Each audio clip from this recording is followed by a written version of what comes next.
Good afternoon. I want to call this meeting of the Enterprise Committee to order. This is our regular meeting of June 7th, 2018. With me here on the dais are Council members Steve Fletcher, Alondra Cano, Abdi Warsami, and Kevin Reich. Please let the record reflect we have a quorum.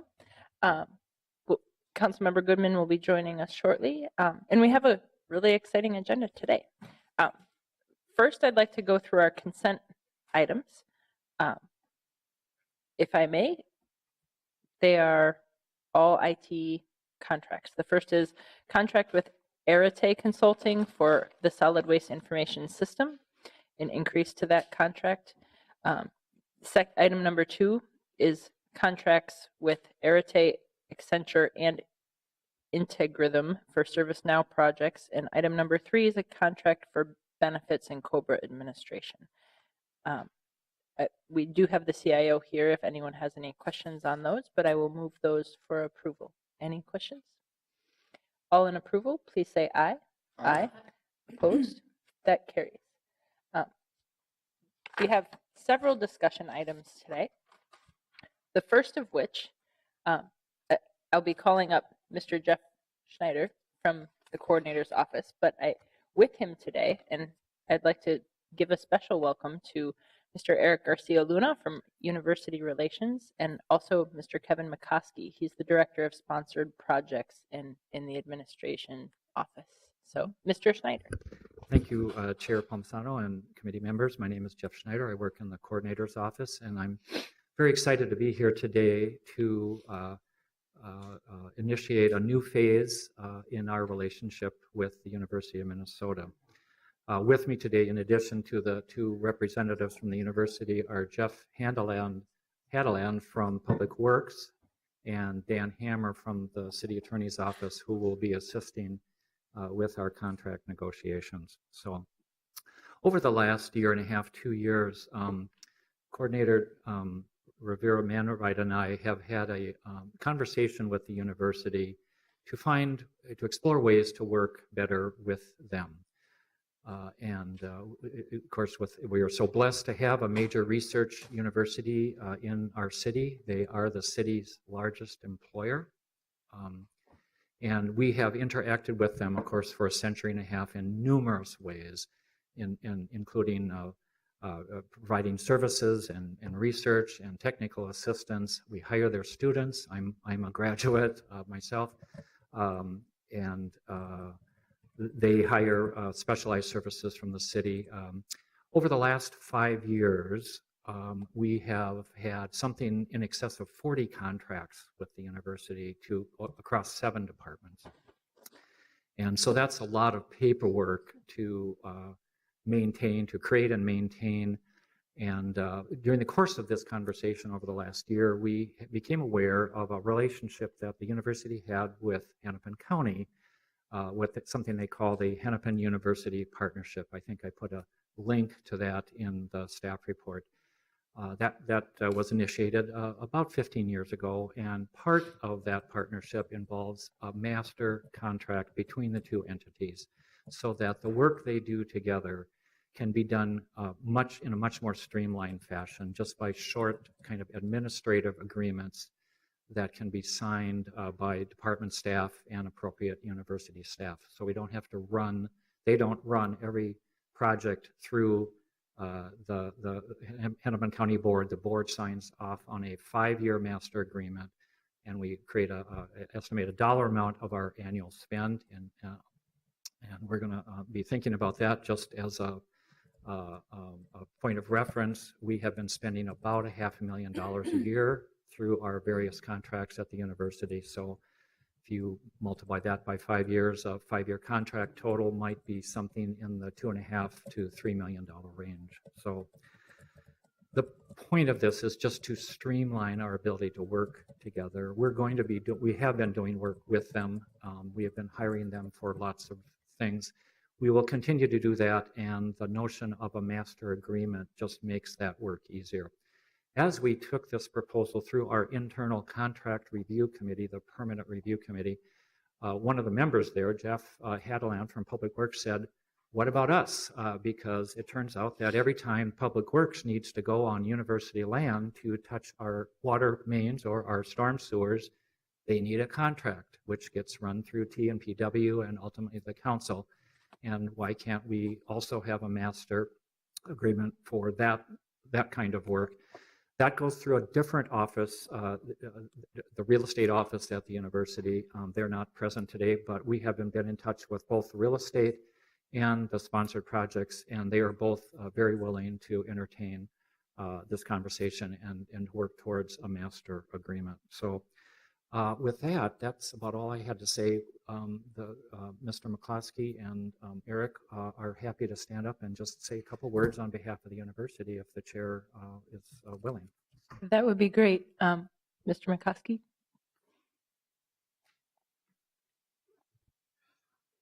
For me. Thank you, Chairman.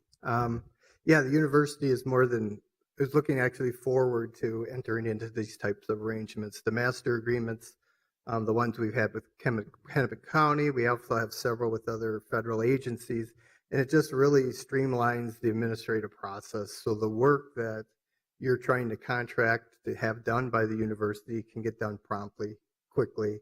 There's not these 2-month delays in negotiating contracts. We sit down, negotiate the agreements up front, and then the process just streamlines administratively. And for one that oversees the office and the staff that have to deal with this, anything that can streamline that work is always something we're looking for entering and doing. Thank you. Thank you. Mr. Garcia Luna, welcome back. Thank you, Chair Palmisano, members of the committee. Well, I think a lot of it has already been said. The university has a renewed approach to the way it works with the city of Minneapolis and other partners. We, as I was mentioned before, the largest employer in the city of Minneapolis with close to 20,000 employees in the Twin Cities campus, about 60,000 students, at any point in time. We are very excited to be entering in this conversation. We look forward to working with you, figure out how do we make the best out of this relationship through infrastructure, through research. I think there's a lot of points in which we have already been intersecting, and we're excited to be able to start this conversation with you. So thank you very much.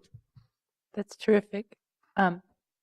If one of my colleagues would like to speak, but I just want to point out that this is a great step forward. The action today is simply authorization to negotiate that contract, and we do expect that we will have something ready maybe by fall to do actual approval, but in ease and facilitation of people and resources between one of our city's greatest assets, the University of Minnesota, and Minneapolis is going to be terrific.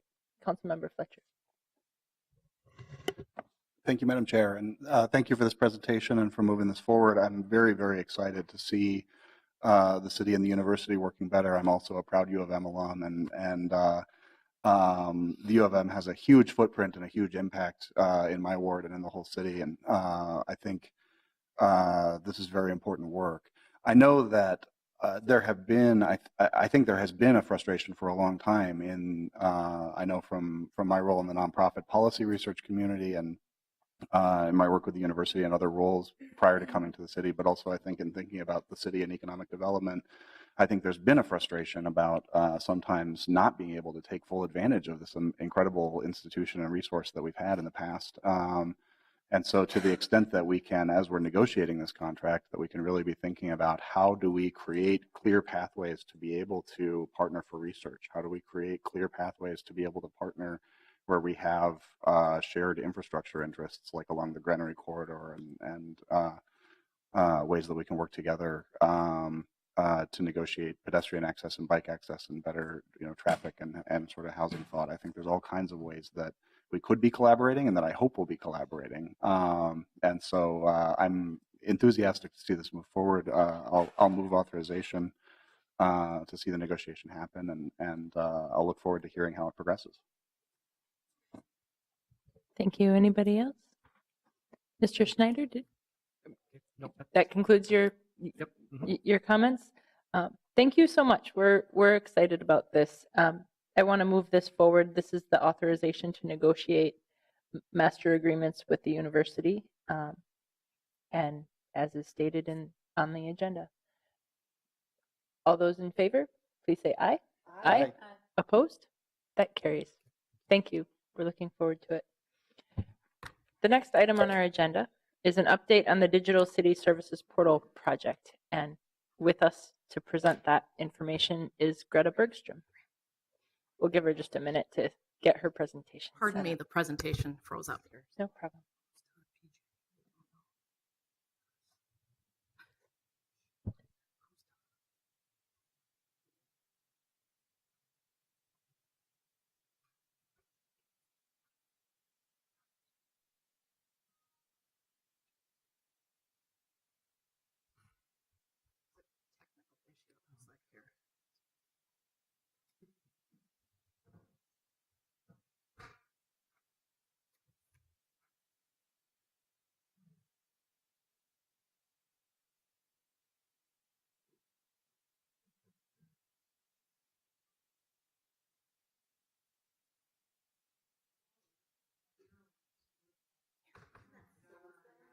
It's gorgeous. Sorry, I don't know. I thought it just went. I might have you just.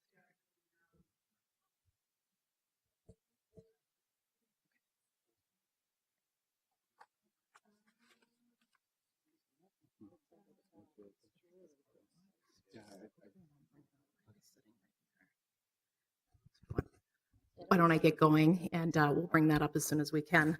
Good afternoon, and thank you for having me, Chair Palmisano and council members. My name is Greta Bergstrom, and I'm the city's communications director.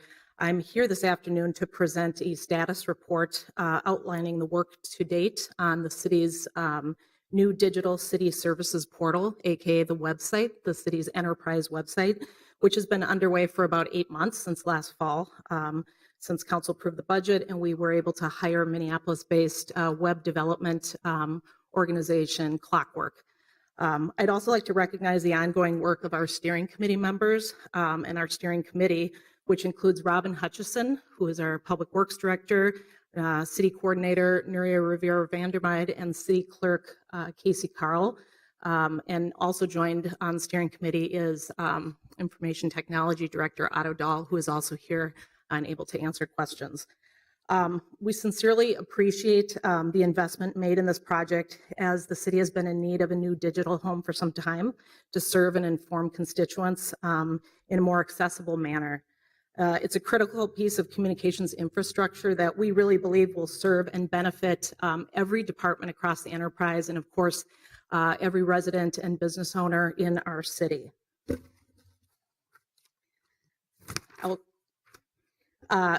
To date, just to give you a little bit of background, we've been able to conduct a current site analysis and competitive review.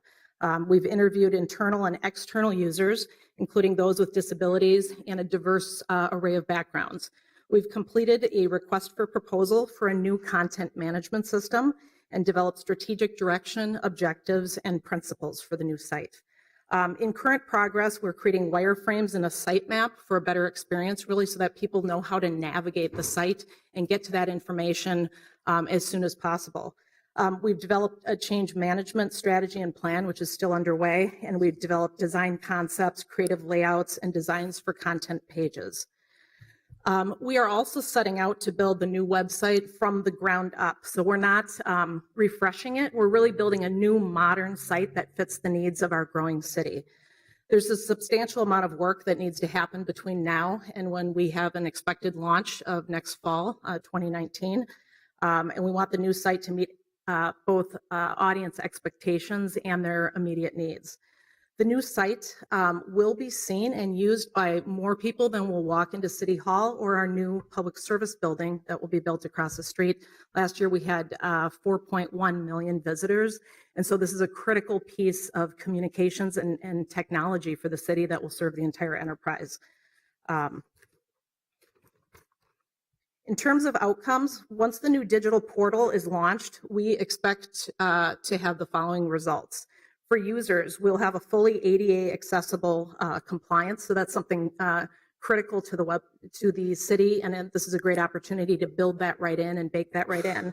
We'll have a consistent, unified user experience, better service with easy access to tasks and to the information that people are really visiting the site for based on analytics and data, clear, relevant, timely information, a modern design that really reflects the city that we are, and a strong digital and mobile presence that isn't currently where we would like it to be.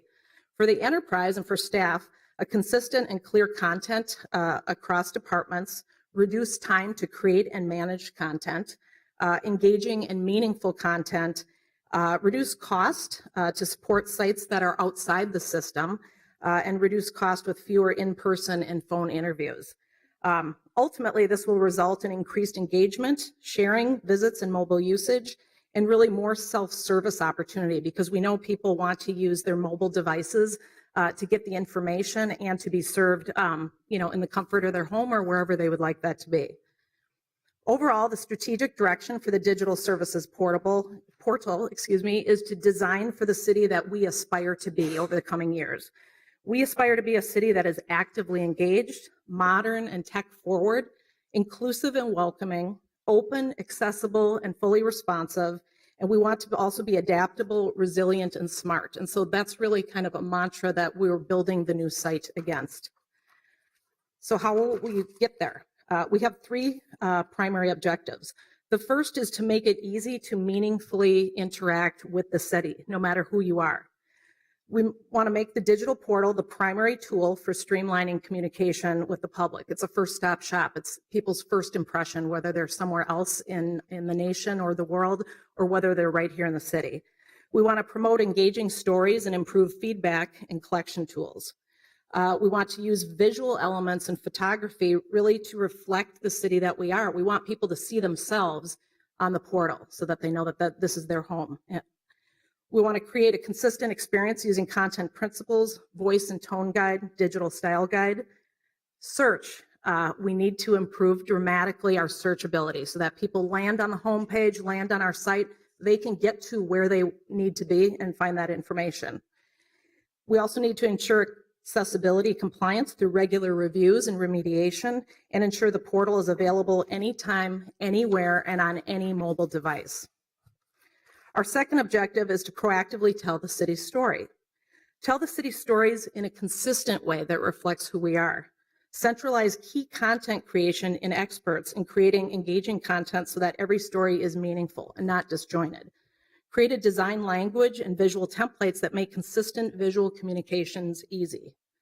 Facilitate easy shareability out to other channels.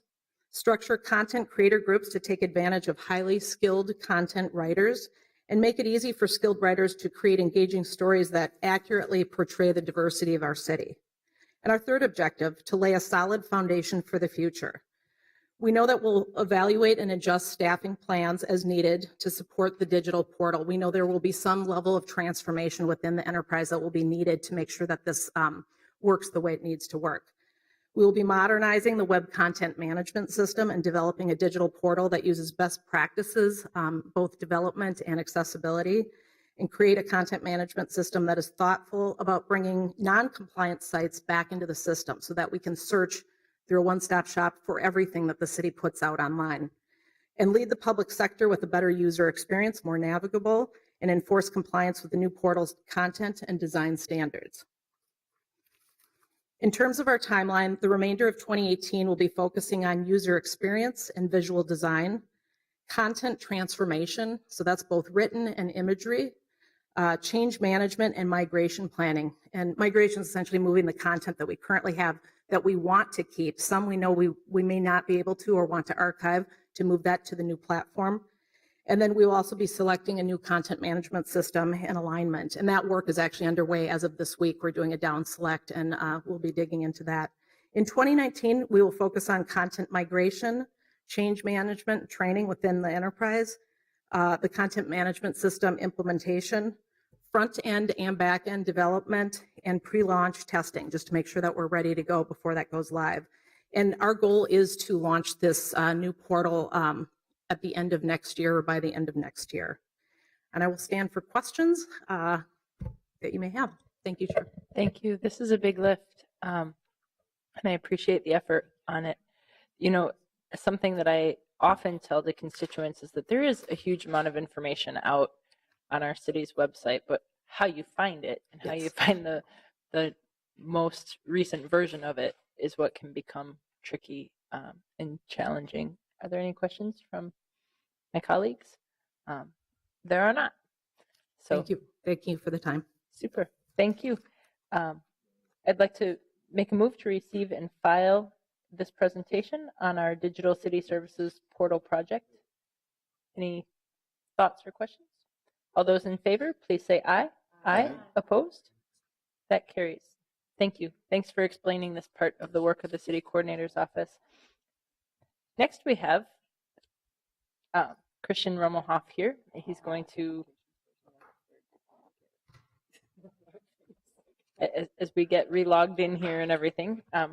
It looks like we're close. Okay. But yeah, we can start with that nevertheless. Thank you, Madam Chair and committee members. So I'm Christian Rommelhoff, the Assistant City Clerk. I lead the Records and Information Management Unit in the Clerk's Office. I'm here today to report on the status, trends, and challenges of our public records request response initiatives and what we've been doing to really increase our response. So it's timely because this month's Governing Magazine had an article which suggested local governments are making it harder to access public records, not easier. And they're doing this by creating exemptions to what's available, by increasing fees for costs to get copies of data. And there's a lack of public record custodians, which are the people who would interface on behalf of the requesters to help get the data for the city. So I think Minneapolis is bucking that trend and taking steps to improve access to our data. So I'm kind of excited to talk about what we've been doing over the last several years and what's in the pot now. So a brief background. Government information is subject to numerous laws, but in Minnesota, there's 3 essential laws that form the basis for management of government data. This includes the Official Records Act, which talks about which records we must make and keep. The Records Management Statute, which talks about how we have to keep them, how long, and how they're disposed of. And the Data Practices Act. This talks about who may access information and what conditions they may obtain it. So today we're talking about the Data Practices Act and really the public access and the oversight over government.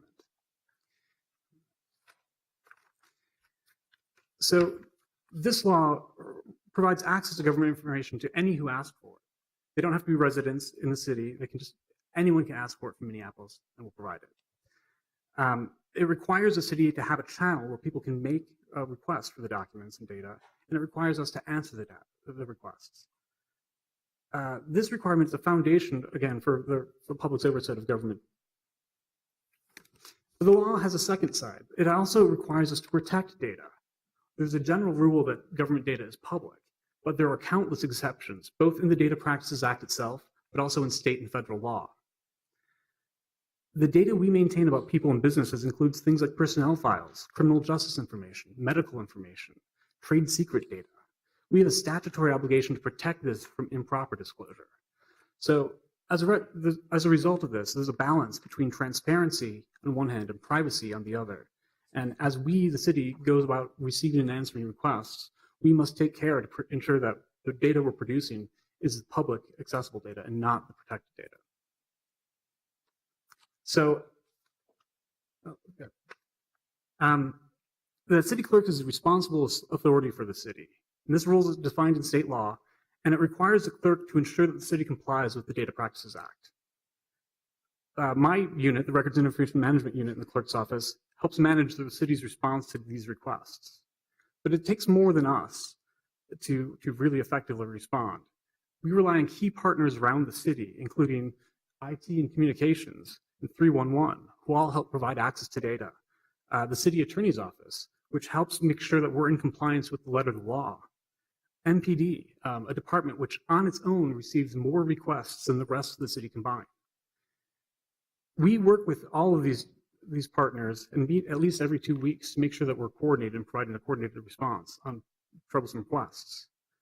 We also work with staff in each department who've been tasked with coordinating that department's management of a request. So we have contacts across the city, and we regularly talk with them to strategize how to respond. Finally, the most important role may be that of, well, everybody, the elected policymakers, all the staff in all 22 departments who create and maintain the data. Because we have to work directly with these folks in order to locate and collect the information.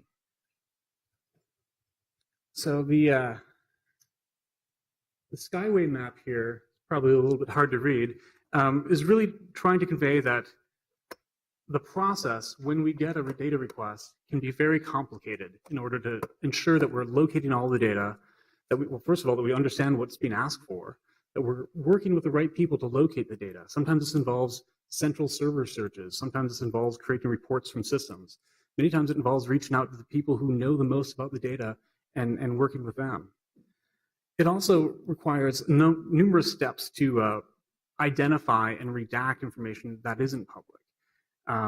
This, if we're talking about large sets of data, can be a major process itself.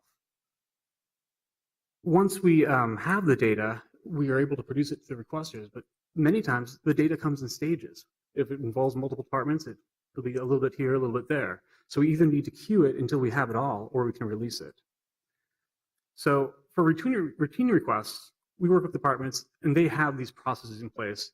A lot of times it's just a matter of getting the request to them.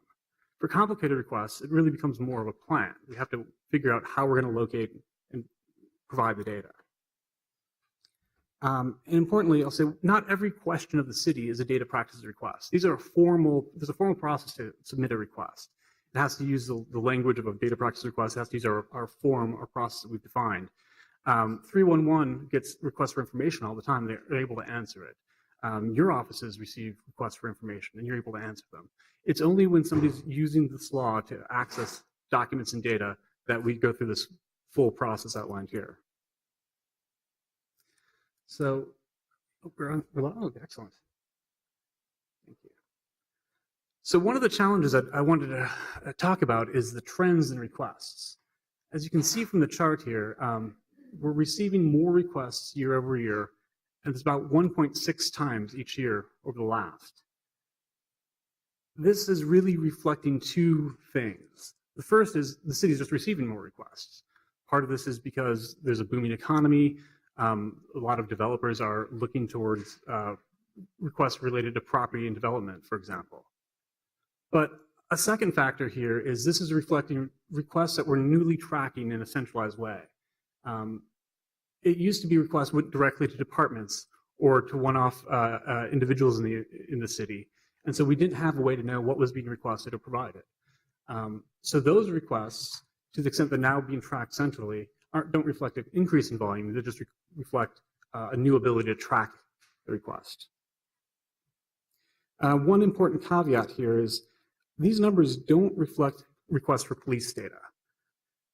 They have a different system for intaking data requests, and if they were included here for 2017, it would approximately double the number of requests the city received. They received about the same number as the rest of the departments combined.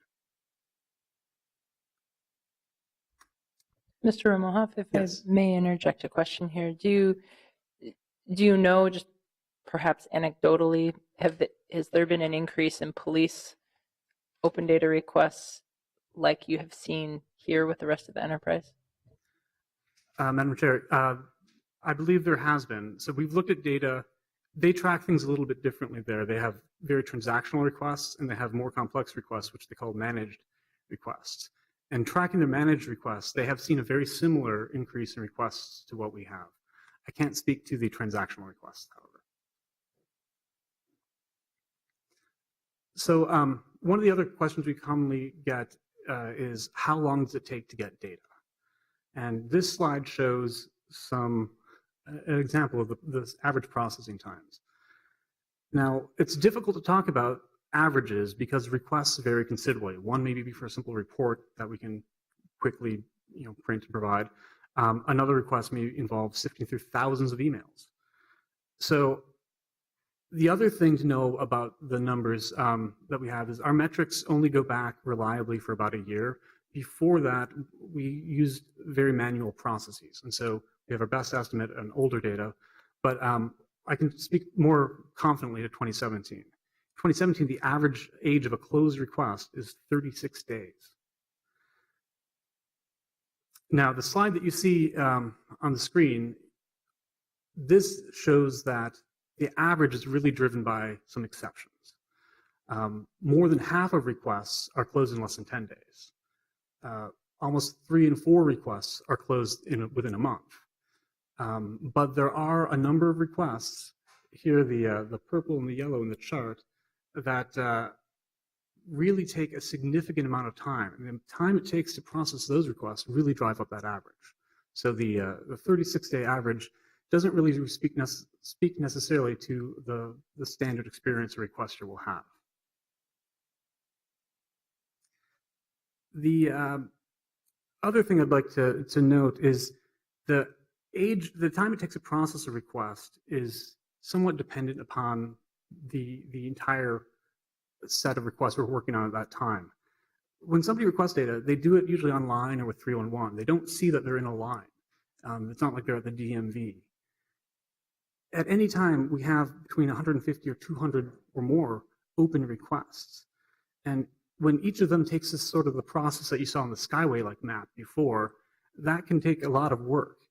So if you're making a request for something that seems fairly simple, and there needs to be a review element of that, it may be that that review task is really in a line because we only have a small number of reviewers. So I'll talk a little later about the steps that we've taken to prevent a single large request from grinding the whole process to a halt. But I did want to get the thought that the length of time it takes to close a request really depends on what we're facing in terms of other open requests.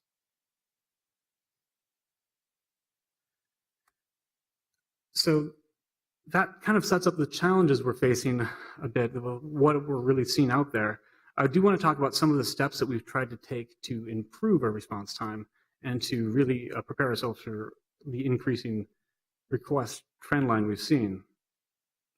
So I'm going to talk about this in really 3 themes. One is centralization of staff, systems and processes, and then what we're doing proactively to provide access. So prior to 2015, when somebody wanted to request data from the city, they were referred to a list of departmental contacts, and they had to email or call that department themselves. They had to do this, they really had to know how we organized the city and where to reach out.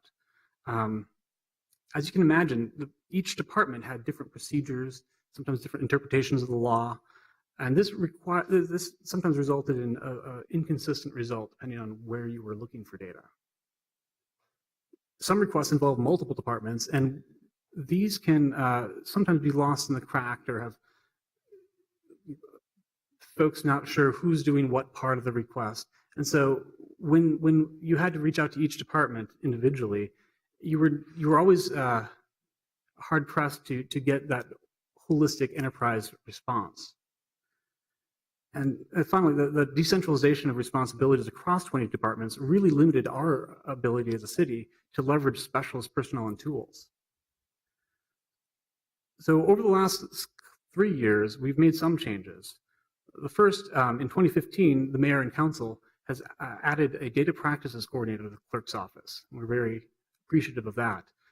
We hired Kristen Olson, who's sitting here in the audience, and I wanted to acknowledge that her constant dedication to making the city more transparent and her sincere efforts to build relations with both departments and requesters has really made a difference. We've also reorganized within the clerk's department. In 2017, we created a model really based on what human resources done with their HRGs, which is we've set a team of 3 people, each supporting a different group of departments. These 3 specialists include Kristen, as well as Megan Connolly and Lisa Lamore, and they've already made a big impact, even though they've been here for only 1 year. So we think that this model of the clerk's office providing central advice, consulting, and the expertise on the Data Practices Act, working together with the departments, is going to help us ensure consistency that I said has been missing in the past. So it's not just the clerk's office. We have partners, like I said, across the city. One I want to highlight is 311. So since 2017, people can make requests on the phone to 311.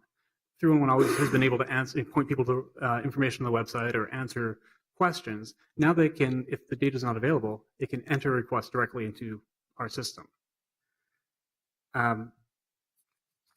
The other thing on staffing I want to mention is we're trying to experiment with different ways of getting the work done with the resources we have. One thing we've experimenting with recently is leveraging legal document contract reviewers. These are lawyers who typically are employed in legal discovery matters, but who have familiarity with doing large-scale document reviews. We're hoping that this model could help handle surges. So when there's a large intake in a request because of a large event like the Super Bowl, we'll be able to more quickly answer without slowing down the standard routine data practice requests. And the last piece I'd like to say on the consistency and centralization is in 2017, we deployed a new charging policy. Then City Records Manager Josh Schaefer worked with all the different departments that had charges for data practice requests to make sure that they were consistently applied, that they were updated to reflect modern technology, and that when a charge was really minimal, so less than $30, it was in fact waived. So they didn't pose a barrier in getting access to data. If somebody had to come down and pay a quarter to get a one-page report, now they can just have the one-page report.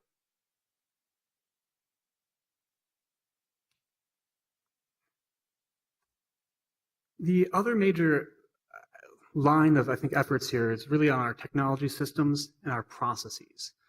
So we've made a few upgrades. In 2012, and prior to 2012, the clerk's office had a pretty basic system for tracking requests. We mostly used Post-it notes. Each department had their own system. There wasn't really any consistency across it. In 2012, we moved to using Excel to really keep track of sort of a log style format. 2015, we started to keep track of pieces of information about the request so we could start to understand some metrics about them. In 2017, we started using a temporary system really based on a project management model. So now we're tracking the tasks. Who's responsible for each set of actions, whether it's in one department or another or us. And this has really been able to give us a better base to both bring requests in from an online form, as well as report requests out on a status dashboard. So the web form that we've used, an online form, this lets people submit requests to the city. It replaces the prior method, which was no method. There was an email, they could call us, they could send a fax, we got faxes. They could use a phone. Now the form, it may not sound like a huge improvement, but what it really does is structure the request. So people know what they have to tell us in order for us to find the information they want. It also helps get the request to the right people faster. So we're currently working to make the form a little bit smarter. So right now it asks some basic questions, and there's a few drop-downs and drill-ins, depending on what you're asking for. We're looking to make the form into more of a catalog of data, where as you're looking for a particular type of information, it will ask just that additional the information that we really need to find it. So if you're looking for inspection reports about a property, we'll need to know a little bit about the address of the owner, that type of thing. The other thing that we've been able to do in 2017 is be a little bit more transparent about where we are in the process of working on the requests. And what you can see here is an example from our status dashboard. Now this is a fairly basic dashboard, but it really lets requesters know, first of all, that we've received the request and we're working on it. It lets them know roughly where in the process it is. Are we looking for the data? Do we have enough information to even start looking for the data? Have we got the data and now we're looking at doing a review? And finally, have we produced the data? Sometimes requesters have used this to say, oh, you think you've sent me the data, but I haven't gotten it. And it allows us to understand whether there's been a transmission error in the email, or it's in the spam folder, or it's exceeded file size limits or some such. As with the online form, we're really looking to make this, this is the first step. We're looking to make this more useful to requesters by providing more information about both where the request has been, what steps have we taken so far, but also what specific steps will we be taking to complete the request. So they can have a sense, it will have everything it has here, but a little bit more detail. So all of these are temporary solutions as we're moving towards a centralized data practice management software. I want to say that our IT department, I think Otto Dahl here, they're working on a software for us using the city's existing workflow application, ServiceNow. The new system will continue the model that we've used in the past, but it will expand it to include automation. And this will allow us to get the requests into the hands of the person who will be satisfying them faster. It'll allow us to track when something's exceeding service level standards. So if something's taking too long, we can automatically escalate, send reminders. Right now, it's a manual process. And it will allow us to really see, as requesters are interfacing with the city, we'll really start to track what types of data we can use to satisfy those requests, and it can tie to other systems as well. So I really see automation as a key to allowing us to handle increasing request volumes without dedicating more staff to the issue. One large improvement of the new system will be we're building it in cooperation with the police department so that the police will no longer be using a separate intake system to track their requests. So the work on this has been going on through 2018, and we expect to implement it in 2 phases starting by the end of the summer. So I do want to thank the ServiceNow team, especially the Open City team, for their work on this. The new system will allow us also to better communicate standards and expectations around processing these requests. So right now, we follow up with requesters or follow up with departments to understand how the request is being processed. If something's in review, we'll have to do check-ins. If we ask a department for information, we'll need to manually follow up. We do have rough expectations about how long certain things will take. But as we track with specific types of requests, we'll be able to more standardize how that type is handled. So for example, on the property information requests, we'll be able to see, well, what specific documents are being gathered for these in the past and going forward? What timelines are fair in order to get information to the requester? We can then set expectations amongst requesters and departments for how these should be handled.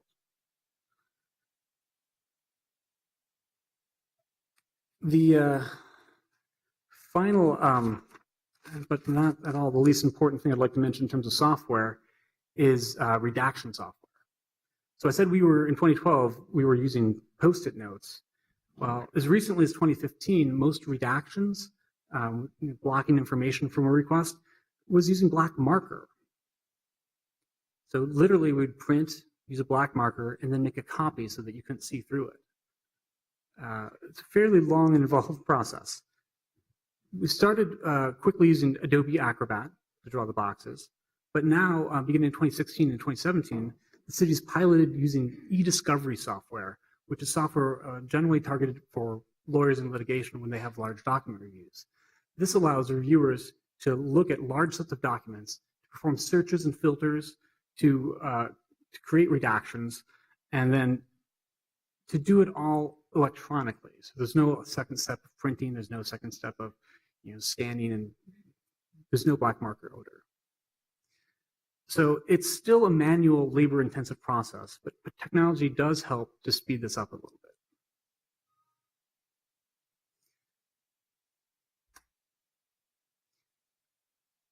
So that's what we've been doing in terms of technology and processes.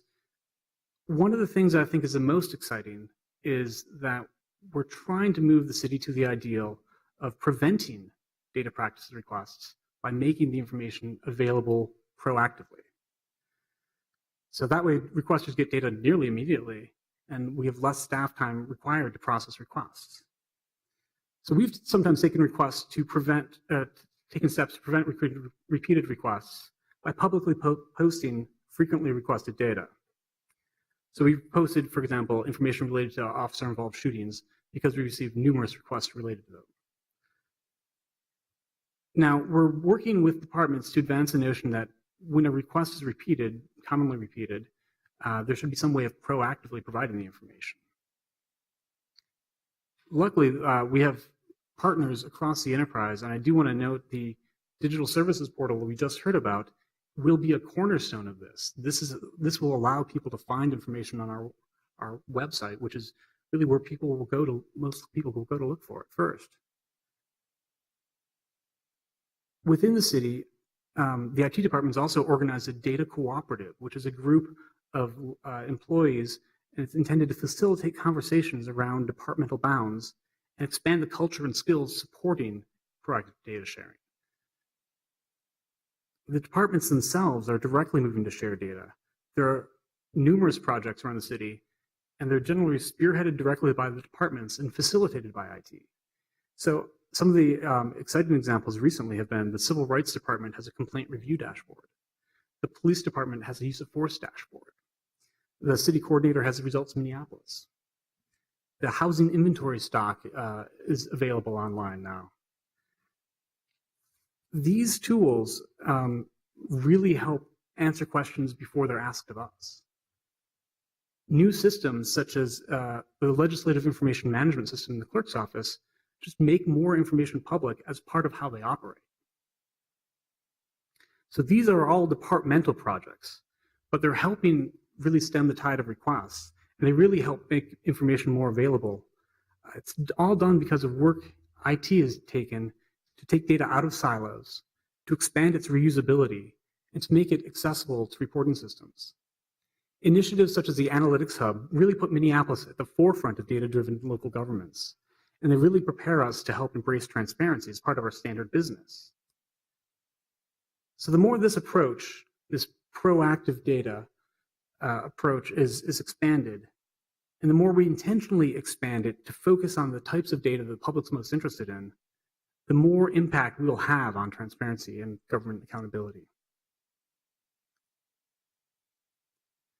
So in conclusion, I tried to paint a picture today that includes kind of where we are, the challenges, specifically that requests they take a lot of time, there's more and more of them, and that we have a statutory obligation to respond to them. But also some of the initiatives that we're taking to meet them. It ends on an optimistic note, I think, with the tone of the data-driven future, the proactive data future. And I am optimistic about it because I think we're on the right path, while recognizing that there are challenges and it's always difficult when a request takes longer than a requester thinks it should. But that completes my prepared comments, Madam Chair, and the staff and I are happy to stand for comments or questions.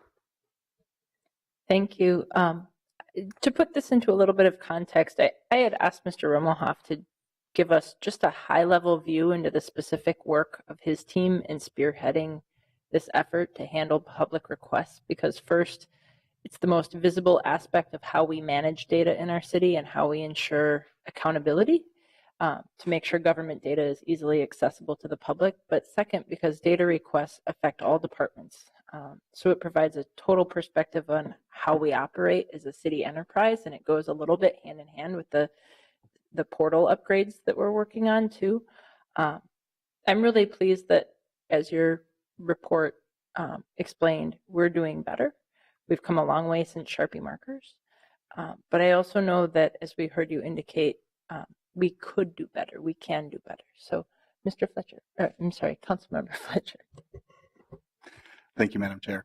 I really appreciate this presentation, and I think it's kind of fortuitous that we got this presentation immediately after hearing about the website, because I think really being able to, one of the things that we can do as a city is make as much of our data that can be turned into dashboards and portals and give people access to do their own analysis and not have to go through us to access what the city's doing and be able to find it easily, I think is to me, one of the more important proactive aspects of thinking about open data. So I really appreciate the direction that we're going, and we'll be watching with some enthusiasm to see that come to fruition. One point of tension, though, that has come up in the data privacy aspect of this conversation, and this has come up a lot in the context of municipal ID, but I think also in general, just thinking about our status as a sanctuary city and the status of privacy in terms of thinking about what do we mean by privacy and who could and couldn't access data that we consider private, right? We redact it if a member of the press requests the information, but we might not redact information if it's requested by ICE or somebody else. And so I think there's a potential that we should be aware of to think of almost a hole in our sanctuary net, in the same way that we've talked about the Hennepin County Jail as being a hole where we're required to maintain constituent communication for a certain amount of time. And I'm wondering if that also subjects people in a way that they might not understand to federal law enforcement that is at odds with our city's values and our city's approach to law enforcement and our citizens. And how are we balancing data privacy in that context? That's a great question. I do want to say that the state law is really what we have to point to when it comes to making a determination whether something's public or not public. And we can point to federal laws or as well, but largely the Data Practices Act starts by saying things in our hands are public unless you can find an exception. And so we are really bound by that. We don't have the ability to create privacy rights that the state, hasn't given us. But you're right that that does create a tension. If there's this general rule of public, there's this set of exceptions, but there's privacy concerns as well. How do we balance that? Part of the answer is in sort of the other half of my department, the records management, which is really about what information are we creating, what information are we retaining, how long are we retaining it, being prudent about what data we gather and how we maintain it is, I think, one of the answers to navigating that tightrope. But I think, as you point out, there's not an easy answer.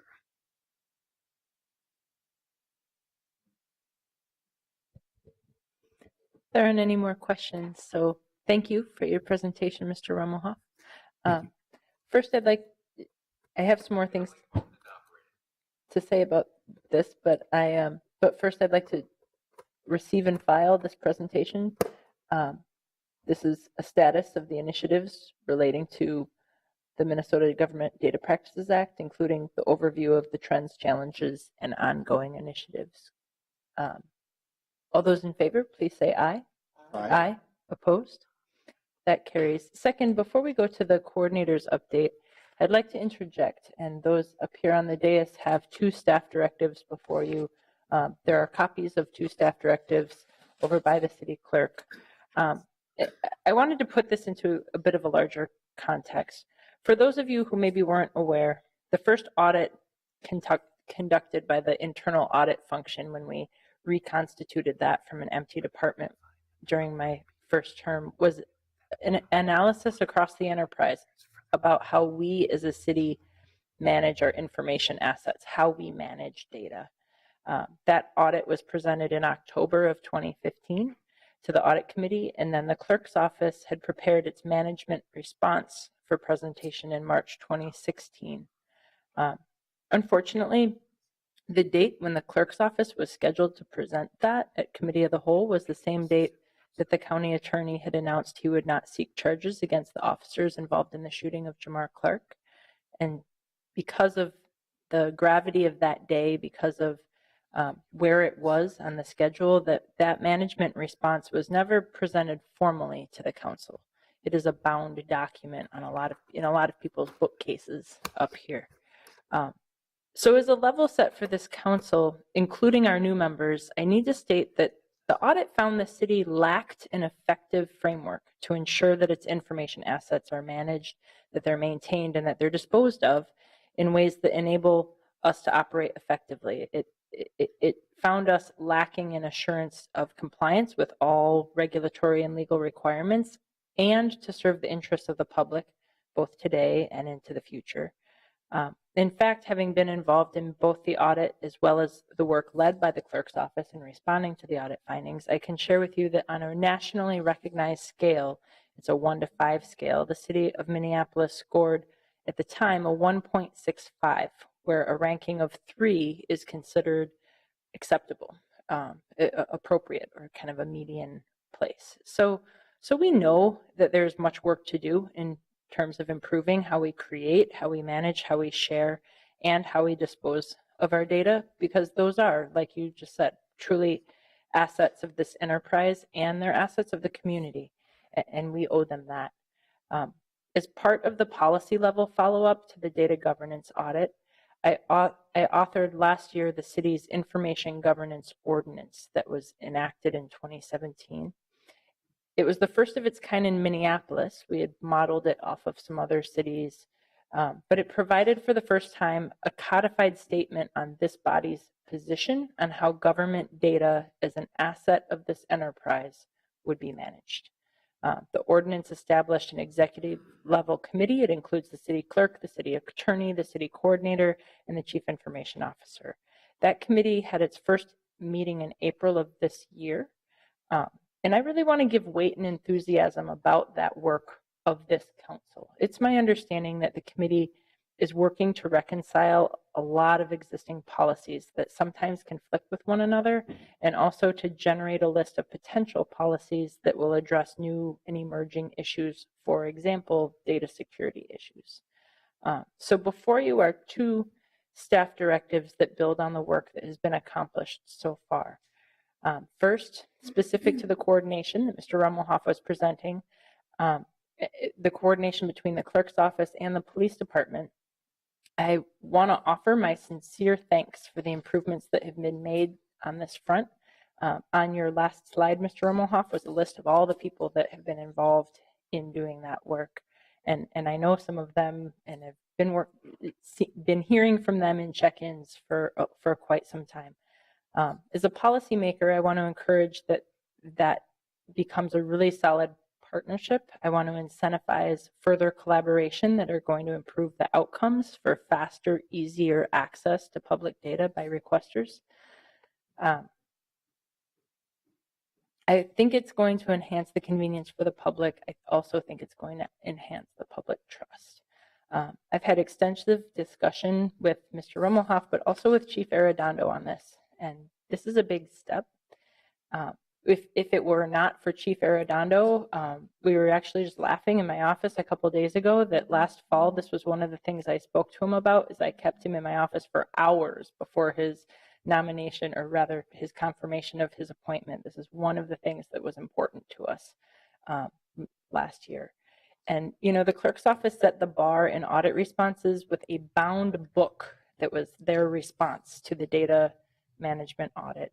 And they have been solidly working to implement it, despite it being a hard lift this entire time. Through this, I've never received anything but encouragement from them. And on their end, that is where some of the biggest lift is going to be in helping to work together for departments. So before you is the first staff direction. It's the shorter one. If I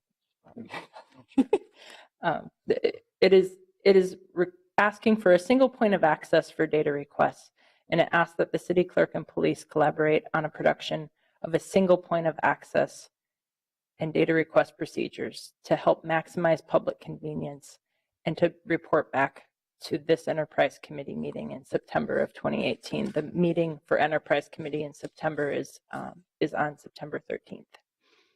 So I put that before you and ask if there's any questions or thoughts on it from my fellow colleagues. There aren't. All those in favor, please say aye. Aye. Opposed? That carries. The second directive that is in front of you is a little bit longer. It is about a state of data report. I would like to direct the Information Governance Policy Committee to complete its work in identifying policy priorities through the end of next year and bring back to this committee a report on its work, its prioritized list of policy projects, and other recommendations. I'd also like to direct that the annual open data report be merged along with all the other similar reports into just one state of data report for our city. This report should have a summary of the work of the Information Governance Policy Committee and its recommendations. It should also have a status of enterprise work resulting from the 2015 audit and management response that I know has been extensive, but it's sometimes in a number of different places. I want us to advance the goal of increasing access and making Minneapolis a city that truly is open by design. I'm directing that this report to State of Data be returned to this committee also at that meeting in September. So that's before you, and I'm happy to answer any questions. Are there any questions from my colleagues? All those in favor, please say aye. Aye. Opposed? That carries. Thank you for allowing me to put this before you and to put it all in context. It was a really nice lead in with the portal conversations. And so thank you for your time and efforts today on that. Our next report for the Enterprise Committee agenda is the monthly city coordinators update, because the city coordinator hasn't been working hard enough to share all of this stuff today. Ms. Rivera Vandermeide, please go ahead. Thank you. Good afternoon, committee. I appreciate it, and not that I'll ever say that being coordinator is not a joy on any given day, but today in particular, I think I'm feeling very joyous. We mentioned the mural across the hall from us, and I'll say that to me, that's part of the work that we're privileged to do in the coordinator's office, is to work with our recast team. This was part of the Welcoming Cities task force work that started late last fall. It has involved NCR, civil rights, our creative city making group, and then really importantly, and obviously driven by community. So really excited to see that in its actual and more tangible form today. In the interest of time, because I know you've had a long meeting today, I'll try to abbreviate some of the updates and really tee up the next presentation, which is really work that Jeff Snyder is going to work through and talk to you about Minneapolis, and I'll tee that up in a minute. But just wanted to quickly say, building on some of the data trends that we've been seeing here today in committee, we are just excited to say we've been working on an enterprise housing dashboard. There's a lot of work around housing right now, and it is in a million different places. We are trying to consolidate some of that and really be outward facing as well. We've had tremendous meetings that have been involved with a lot of staff, some of them council staff, some of them mayor staff, our own analyst staff from across different departments.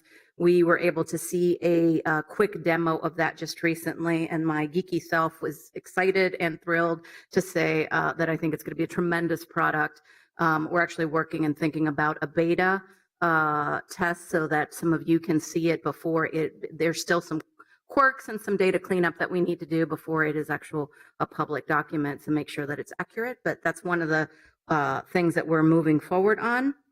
I'm also happy to say that I just finished up interviews for our sustainability manager and have come to a decision on that. I will not announce that publicly because I need to announce it to the folks who have interviewed and do some preliminary background checks, but that will be filled soon. So excited to see that moving forward.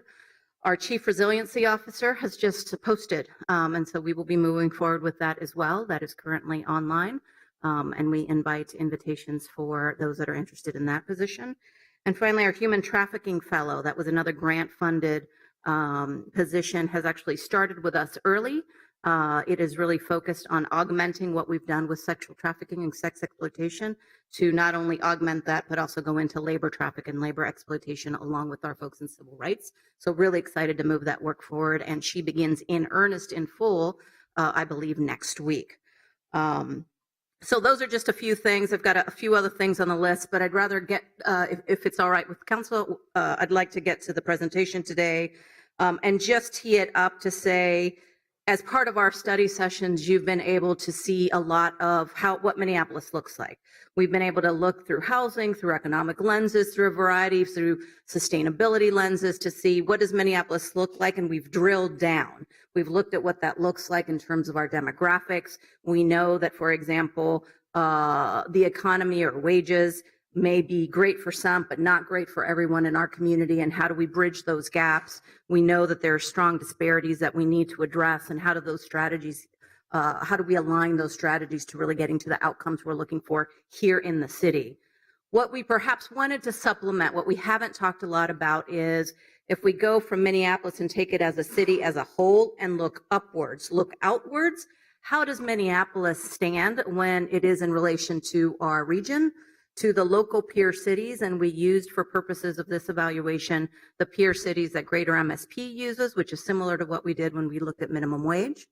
And how do we look as a city in the midst of a national context? So today's presentation is not intended to be really an inward drill down. It is really meant to be the 100,000-foot level that looks at Minneapolis in the context of a greater region. So with that, I will leave it to Jeff Schneider.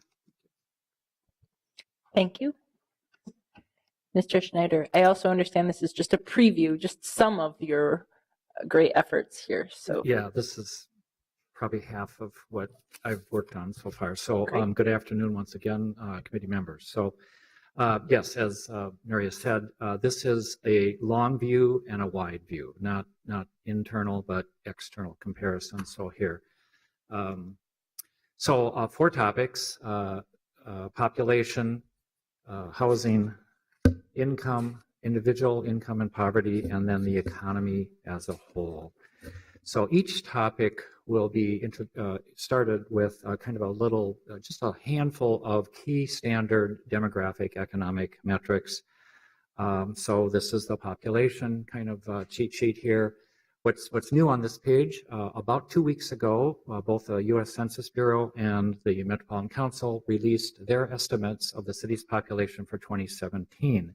I don't know if this has been shared yet, but so we're up by a few thousand from 2016.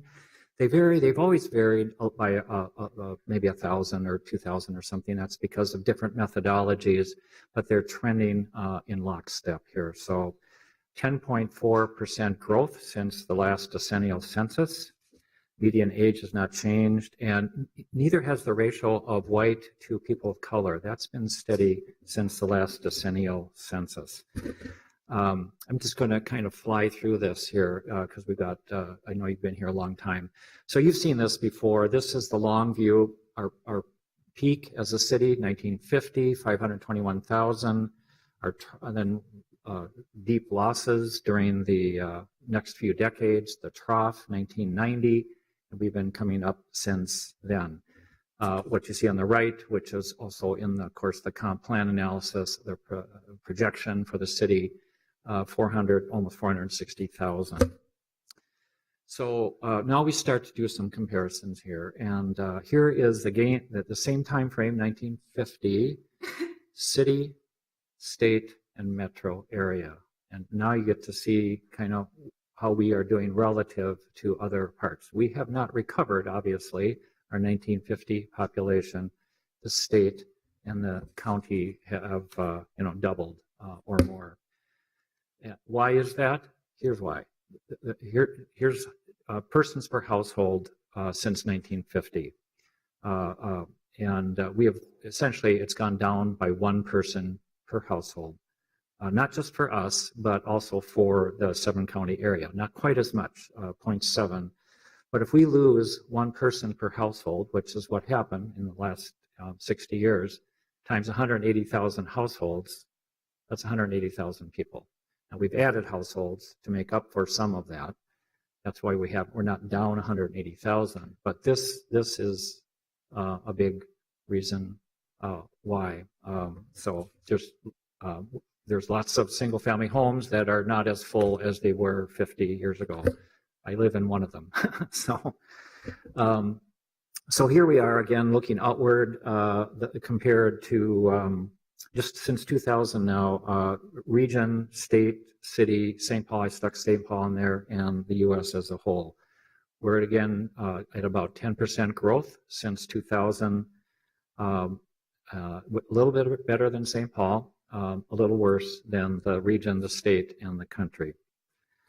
Here then is that list of 11 peer cities, or technically the core cities from the peer regions. Greater MSP has peer regions, and some of the metrics here have gone into the cities, and this is one of them. So I want to point out Austin's way at the top. Probably a reason for that is that Texas cities are allowed to annex surrounding suburbs. So this is a little bit skewed. I don't know how much of the growth is just growth in geography and how much is growth in population within their old geography. That's sort of an outlier here. But even if you look at the others, again, that same 10%, we're below most in growth rates than most of the other peer cities. I'm going to jump on to housing. And again, this is kind of a slide of just a few key metrics here. Interesting thing, I think you've heard this already in the housing study session. The ratio of owners to renters has flipped since 2000. In 2000, we were a majority owner-occupied city. We are now a majority renter-occupied city. So the average rent is going up, as we know. And the bottom row there, cost burden, you've seen a lot on this already. The ownership cost burden has been reduced a lot since the housing bubble. Renters have not. And there's going to be more slides on that. The next 4 slides are using data from Zillow, a national real estate market research firm. And this is at a regional level. Their data, it doesn't go down to the city level, so just to state that out there. And this is an attempt to measure affordability.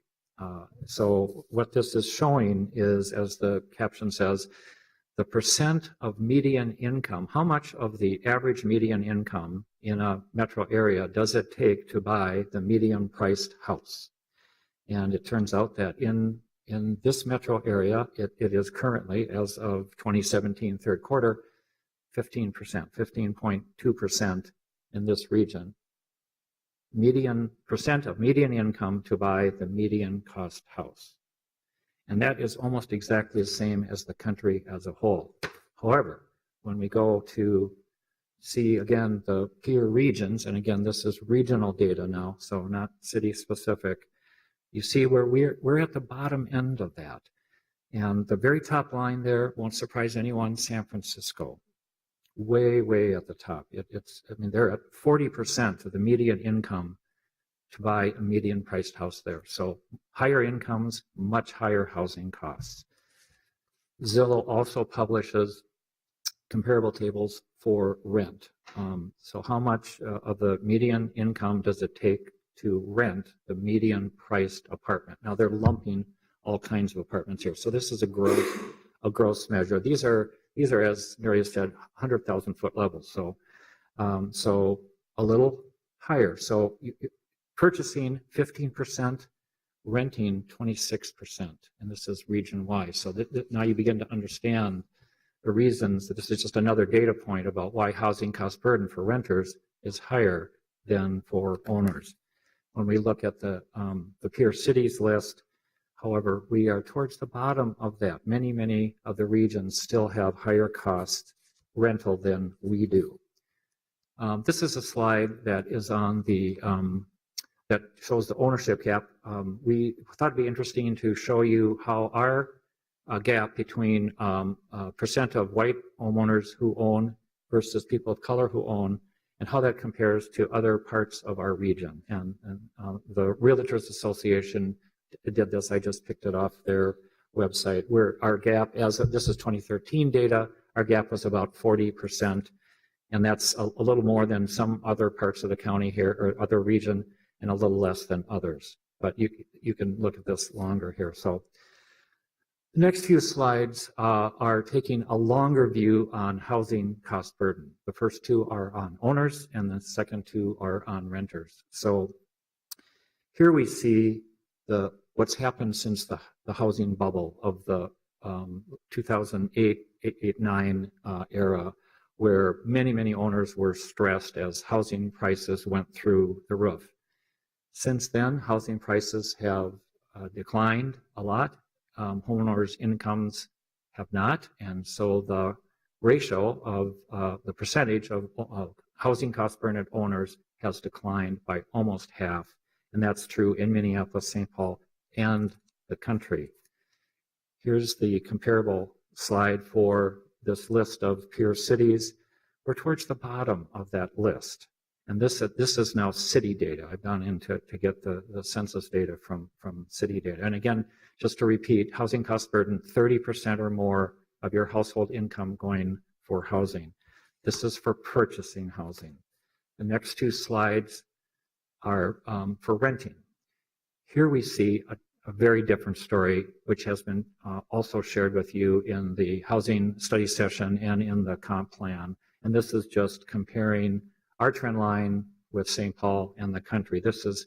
We're almost in lockstep with the country here.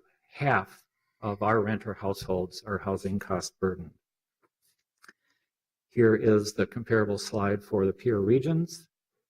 We're right in the mix there, right in the mix. This is the story nationally, across the country. So here's just a slide. I don't know that this was in the housing study session, but it's based on the same census data. This is just an estimate, a census estimate of the numbers of households that are housing cost burdened, both owners and renters. You see owners have gone down by half. It's the same principle, the same result. Renters have actually increased. The number of housing cost burdened renter households have increased since the housing bubble. And here is the reason. Now you heard a lot about this in the housing study session. This is a slide from last December's annual State of the Cities, of the country's rental housing by the Harvard Joint Center on Housing Studies, a very reputable research firm. And so how this slide works is the top blue line is the cost of rental housing. The bottom green line is renter incomes. And the difference is the bar charts, So renters' incomes adjusted for inflation have declined. They're starting to climb up now as the recession ended, but they certainly have not caught up with renters' costs. That's the source, the cause of the ongoing renter cost burden. So there's a lot more in that report, which is on their website. So now we move on to sort of personal income and poverty. Good news here, all of on a citywide basis, again, now not looking at differences in race or geography, on a citywide basis, all of our trend lines are going in the right direction. Median income up, the unemployed down, poverty down. A metric that is often used in this kind of literature is just how educated are your residents. And so a key metric is percent of your residents that have a bachelor's or greater. This city, 48% as of the last census report. Again, now then reaching out, comparing to household income, we're going to go through some of those metrics and comparing with other geographies. There's that same 56,000. You can see where we've historically trended. The city's median household income has always trended lower than the region and the state. And in this case, we're pretty close to the country. This is a percent change.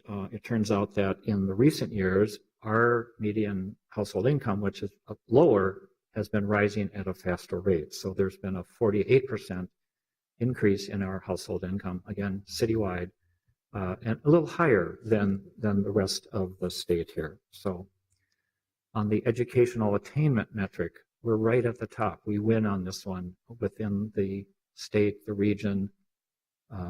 We beat St. Paul and the country as a whole. So this is good news. However, if you look at our competitive regions, the 11 regions that Greater MSP has identified as our competitors, we are not winning. We're right in the middle. Look at Seattle, way at the top. 63% of Seattle households or residents have a BA or greater. The next line is San Francisco, by the way. So Phoenix at the bottom. So we're kind of in the middle of the pack on that metric here. Unemployment, you've probably seen this, way down, historical levels. That's been reported as this week nationally. At the end of last year, 3.2% in the city. So poverty. So here's, again, state, region, city, U.S. on poverty. We have this is not news. It's not a surprise. We have historically had higher poverty rates in citywide than elsewhere, other measures in the state, the region. So that's not a change. But what was a little surprising to me when I went to the peer cities is we're sort of at the top of that list. We're at the top, or close to the top. Atlanta is right at the top as of the end of 2016, latest available federal poverty data, 22%. We're at that same 20.4%. Two cities at the bottom, Seattle and San Francisco. So one of the things, I don't know that a slide like this has been shown to the council before, but we hear a lot about higher income on the coasts and but there's also higher costs. And how do those two compare? So the next two slides are different ways of looking at that. What do we get for our money here? So this slide is based on a graphic done by Experian, the National Credit Reporting Service, but they also do economic analysis. So I adapted their methodology. I want to credit them. But this is now, it's kind of a little tricky, 50 largest cities in the country comparing the difference between median household income and cost of living. So the smaller to the right, the more you get for your money. And so we see here that, you can't read it, but Virginia Beach is way off to the right. They have lower incomes than even we do, but even lower cost of living. So you get more for your money in the cities to the right. The farther left you go, you get less for your money. We're somewhere kind of in the middle, 7.3% gap between kind of comparative income and comparative cost of living. So that's probably okay. Here's another way to view the same data. An organization called the Center for Community and Economic Research has been publishing cost of living data for probably 30 years. They're an authoritative source on that for all regions in the country. And so they prefer to take your median household income and adjust it for your cost of living. And so here you end up sort of with the same ratio, just with a different way of displaying. And so Virginia Beach is on the far left with a kind of a real cost of living of over 70,000. We're at about 53,000 here.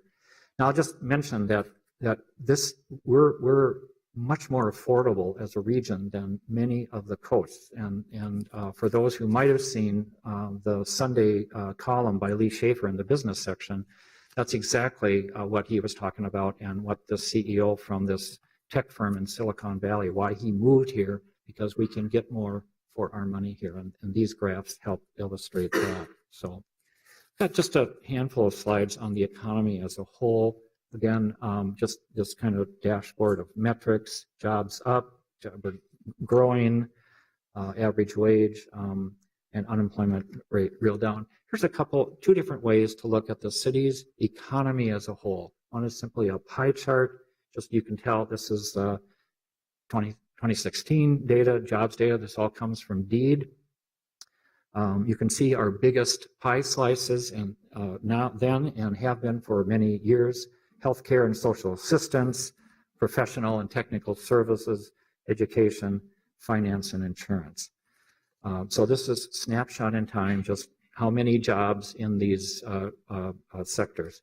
Here's a different way, and maybe a little more complicated way. You haven't, I think, seen one of these so-called bubble charts for a while.